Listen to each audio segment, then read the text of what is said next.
విశాఖ స్థానిక సంస్థల ఎమ్మెల్సీ స్థానానికి జరిగే ఉప ఎన్నికకు దూరంగా ఉండాలని అధికార కూటమి నిర్ణయించింది. ఓటర్ల బలం లేకపోవడం, ప్రత్యర్థిగా ఉన్న బొత్సను కాదని వైసీపీ ఓటర్లు కూటమి వైపు మొగ్గే అవకాశాలు తక్కువగా ఉండడంతో పోటీ చేసి పరువు పోగొట్టుకోవడం ఎందుకని చంద్రబాబు భావించారు. దీంతో ఇవాళ జరిగిన టెలికాన్ఫరెన్స్ లో నేతలకు విశాఖ ఎమ్మెల్సీ ఎన్నికల్లో పోటీ చేయడం లేదని చెప్పేశారు. దీంతో వైసీపీ అభ్యర్థి బొత్స సత్యనారాయణ ఏకగ్రీవంగా ఎన్నిక కావాల్సి ఉంది.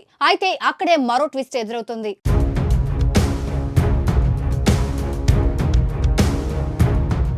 విశాఖ స్థానిక సంస్థల ఎమ్మెల్సీ స్థానం నుంచి వైసీపీ అభ్యర్థిగా గెలిచిన వంశీకృష్ణ యాదవ్ గతంలో జనసేనకు ఫిరాయించడంతో ఆయనపై మండలి చైర్మన్ అనర్హత వేటు వేశారు. దీంతో ఇక్కడ ఉప ఎన్నిక అనివార్యమైంది. ఎన్నికల కమిషన్ ఈ నెల 30న ఉప ఎన్నిక నిర్వహణకు వీలుగా నోటిఫికేషన్ జారీ చేసింది. ఆ ఎన్నికల్లో వైసీపీ మాజీ మంత్రి బొత్స సత్యనారాయణను అభ్యర్థిగా ఎంపిక చేసింది. కూటమి నుంచి కూడా పోటీకి పలువురు అభ్యర్థుల్ని పరిశీలించారు. అయితే ఇక్కడ ఇరు పార్టీల బలాబలాల్లో ఉన్న వ్యత్యాసం చాలా ఉంది.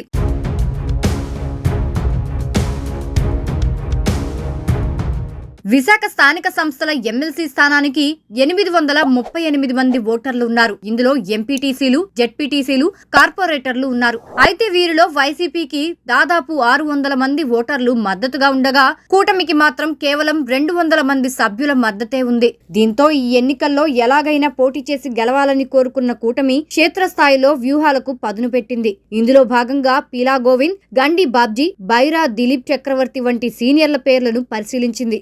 అయితే వీరిలో ఎవరిని పోటీకి దింపినా మెజారిటీ సాధించడం కష్టమేననే అంచనాకు కూటమి వచ్చేసింది.